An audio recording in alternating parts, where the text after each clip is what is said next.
Mais qu'attends-tu pour te libérer? Purée, qu'attends-tu pour te libérer? C'est quand même pas très compliqué. Bonjour à toutes et à tous. Si vous ne me connaissez pas encore, je suis Bénédicte Anne, votre love coach depuis la fin des années 80. J'accompagne des hommes, des femmes qui galèrent dans leur vie, et plus particulièrement en amour, à attirer directement la bonne personne. J'accompagne aussi des couples qui se mettent sur la tronche parce qu'ils projettent sur l'autre toute la haine ou tous les manques ou toutes les soumissions d'autrefois. Et pour vous accompagner, je me forme en permanence et c'est ce que je suis en train de faire ici.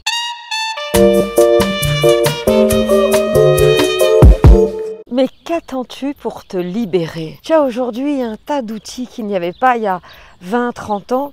Avant, il n'y avait que la psychanalyse et aujourd'hui, on a toutes ces thérapies différentes, originales, inattendues. Mais surtout, on a ces ateliers qui proposent des processus. C'est aujourd'hui le 5e jour et waouh, ça dépote. Alors, ça dépote d'une manière assez inattendue. Et bien sûr, je vais vous expliquer pourquoi. D'abord, ce qu'il faut savoir, c'est que hier, c'était la journée sur le féminin et le masculin. Juste après la journée des boundaries, donc des limites. Masculin, féminin, franchement, entre vous et moi, j'en ai fait plein, donc je connais vraiment bien le sujet. Et là, c'est toujours pareil. Le lieu, le mec, ça fait un cocktail qui fait que ce qui se passe ici, c'est unique. Je ne vous parle pas seulement des fleurs magnifiques que je ne peux m'empêcher de filmer, mais ce qu'il se passe ici est unique. Les rituels étaient tout à fait inattendus et franchement, il y en a eu 2 que je n'ai jamais vus nulle part. Rien que pour ça, ça valait le déplacement, même si je ne me vois pas animer des stages de femmes ou d'hommes, ou même de tantra. Donc vous allez vous demander pourquoi je me forme. Pour 2 raisons. La première, c'est que tous les exercices ne sont pas des rituels, il y en a plein qu'on peut faire dans des petits groupes. Et la deuxième, c'est parce que je me remets en cause moi-même.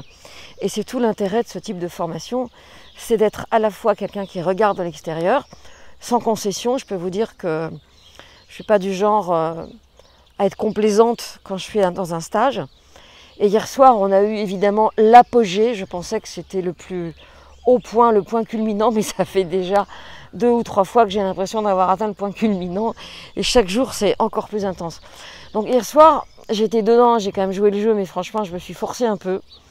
Mais quand j'ai vu la tête des gens, comment ils étaient heureux, comment ils avaient libéré des choses, comment ils avaient touché des endroits dans un contexte sacré, dans un contexte exceptionnel, je me suis dit que j'ai quand même été là jusqu'au bout et j'ai pris quelque chose. Et j'ai pris tellement que contre toute attente, quand je me suis réveillée ce matin, je me suis dit, mais finalement, moi qui ai passé ma vie dans des stages, c'est probablement le premier stage où je peux être qui je suis, en faisant ou pas, et sans subir la pression de qui que ce soit. Et ça, c'est quelque chose d'exceptionnel. Et ce matin, dans ma sharing family, j'étais en train de leur dire, d'habitude, à ce stade du stage, soit je suis déjà partie quand le stage est nul, ce qui arrive en fait rarement, puisque d'abord, je me renseigne avant et ensuite, je paie à l'avance, donc je sais très bien que si je pars, je ne serai pas remboursée. Et ce qui arrive plus généralement, c'est soit je me sens seule contre les autres en ayant l'impression qu'on ne vit pas dans le même monde, que eux sont différents et que finalement, on n'a rien en commun. Soit plus souvent, je trouve quelques acolytes locaux qui, pour des raisons de résistance, d'angoisse, de déni qui leur appartiennent, finalement font corps avec moi contre l'institution.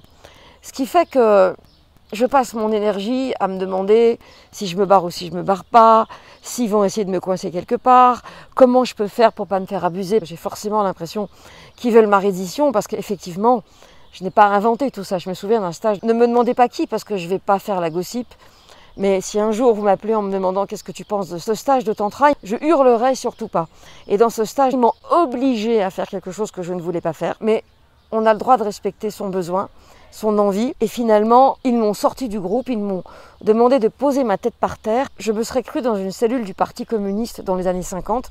Et ils ont demandé tout simplement ma reddition et que je retourne dans le groupe pour faire quelque chose que je ne voulais pas faire. Et plus ils voulaient que j'y retourne, et moins je voulais y aller. Conclusion, j'ai été exclue du groupe pendant 2 jours.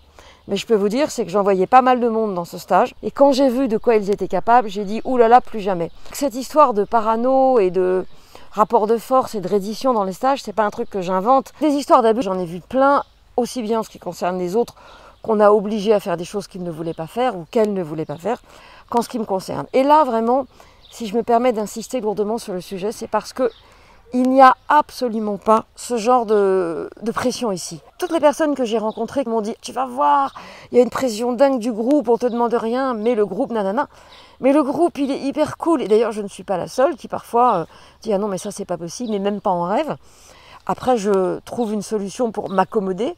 Au pire, je reste dans la salle. Mais finalement, à chaque fois, je constate que les autres sont plus discrets que moi pour manifester le fait qu'ils ne veulent pas, mais ils ne font pas. Et personne ne fait ce qu'il ou elle ne veut pas. Donc ça, c'est vraiment exceptionnel pour moi. C'est le premier stage de tous les stages que j'ai faits où je ne sens aucune pression. Et vraiment, même quand on me disait à l'époque, non, non, tu n'es pas obligé, c'est toi qui décides, nanana, accueille-toi, nanana, accueille ton oui, accueille ton non. D'abord, jamais on m'a demandé d'accueillir mon nom. Et là, il y a cette espèce d'atmosphère bon enfant. Il y a ce truc qui fait que, je vais dire qu'on s'aime tous parce que ce serait excessif, mais on s'accueille et on s'accepte tous. C'est vraiment un truc unique. Chacun vit son process là où il en est. Ce matin, là, le gros truc, le truc que j'aurais jamais imaginé possible, avec démonstration, tout ça. Et là encore, au début, j'ai dit, mais c'est même pas en rêve, mais je me casse, mais je me casse de la pièce. Ça me concerne pas, j'ai pas besoin de ça, ce sera sans moi. Et puis, à un moment donné, j'ai eu des émotions, parce qu'ils faisaient une démo, et j'ai évidemment vu ce que ça touchait. Je me suis dit, quand même, les mecs, ils sont forts, ils sont juste au moment de la démo, et je suis déjà en larmes. Donc voilà, on est au 5e jour, c'est impliquant, mais le plus chaud, finalement, c'est pas ce qu'on fait. Ce qu'on fait, c'est un support. Le plus chaud, c'est la transformation qu'il y a à l'intérieur. Mais pour le moment, j'avoue, ils me surprennent parce que finalement, le fait d'être sur place, dans ce lieu, avec l'énergie de ce mec, et la richesse des rituels qui sont tellement divers et variés, franchement, tous ces rituels, ils nous amènent à un processus. Et le processus, qu'est-ce que c'est ? C'est la transformation, c'est pour ça qu'on est là. Donc je ne vous dis pas déjà le niveau 1, donc ça promet pour le niveau 2. Et je pense que déjà, si tout le monde faisait des stages tantra avec des gens que je recommande, pas avec n'importe qui évidemment, au moins une fois par an, plus quelques soirées pour se remettre dans le corps, déjà, ce serait le début de la libération. Pour moi, la libération, elle doit sortir de la thérapie à un moment donné. Ça ne veut pas dire qu'en thérapie, je ne récupère pas ce qui s'est passé pendant les stages pour qu'on avance dessus, évidemment.